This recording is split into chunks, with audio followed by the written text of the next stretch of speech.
A uoči početka emisije kolegica Ines Goda razgovarala je s kapetanom Domagojem Duvnjakom. Otkrio je kako se reprezentacija priprema za sutrašnju utakmicu protiv Španjolske, ali i za dvoboj polufinala. Da, hrvatska reprezentacija cijeli dan se naravno priprema za sutrašnju utakmicu protiv Španjolske. Danas poslijepodne momčad je odradila i onaj završni trening, a uskoro slijedi i završna analiza protivnika, uoči koje mi se naravno pridružio kapetan momčadi Domagoj Duvnjak. Pa idemo odmah čuti. Domagoj, evo, odbrojavaju se sati do te zadnje utakmice ovog dijela natjecanja. Ima li Hrvatska spreman plan protiv Španjolske? Pa imamo, dobro smo se pripremili, imali smo danas zadnji trening prije utakmice. Jako neugodna ekipa, igraju jako duboku obranu, to je nekakva 3-3 obrana sa Aleksom Dušebajevom naprijed. Radili smo na treningu par polaza koje bi, nadamo se, trebali raditi problema španjolskoj obrani.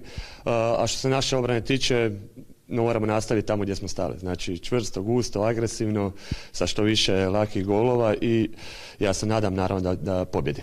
Razgovarala sam danas i sa Španjolcima, jako dobro se sjećaju one prošlogodišnje utakmice na svjetskom prvenstvu i poraza kojeg su tada doživjeli, a kažu da im sada naša obrana 5-1 s vama naprijed izgleda još ozbiljnije i opasnije. Pa i mi se radi osjetimo te utakmice, fenomenalna atmosfera u Minhenu, pobijedili smo ih. Sutra će biti, ja mislim, potpuno drugačija utakmica, znači jedna i druga ekipa je u polufinalu i jedna i druga ekipa sigurno će ići na pobjedu.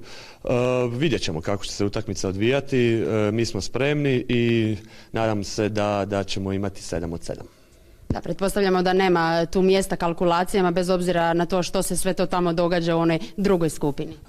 Točno tako, još ne znamo kako će tamo izgledati druga grupa, znači svejedno, bili prvi, bili drugi, nemamo pojma s kim ćemo igrati, tako da moramo gledati samo na nas, moramo gledati da odigramo do kraja dobar turnir, znači mi smo već u polufinalu, neće biti lako bilo s kim da igramo, ali mi ćemo pokušati naravno se utakmicu pobijediti.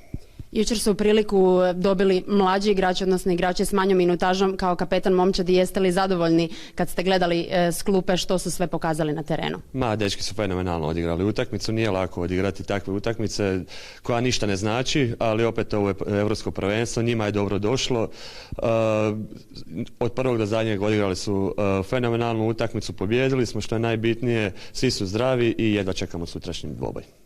I na ovom europskom prvenstvu pokazali ste koliko značite za momčad, da ste pokretač i motor zapravo svega. Jeste li sad kao kapetan spremni povesti Hrvatsku do jedinog zlata koje joj nedostaje?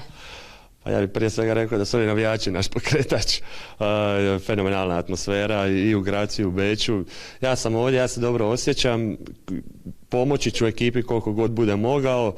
Nekad to bude dobro, nekad loše, ali ja sam spreman i nadam se da će zadnje ove 3 utakmice biti dobre. I mi se nadamo, Domagoj, hvala lijepa i sretno sutra. Hvala. Evo, čuli ste što večer uoči utakmice sa Španjolskom ima za reći kapetan Domagoj Duvnjak. Toliko za večeras iz Beča.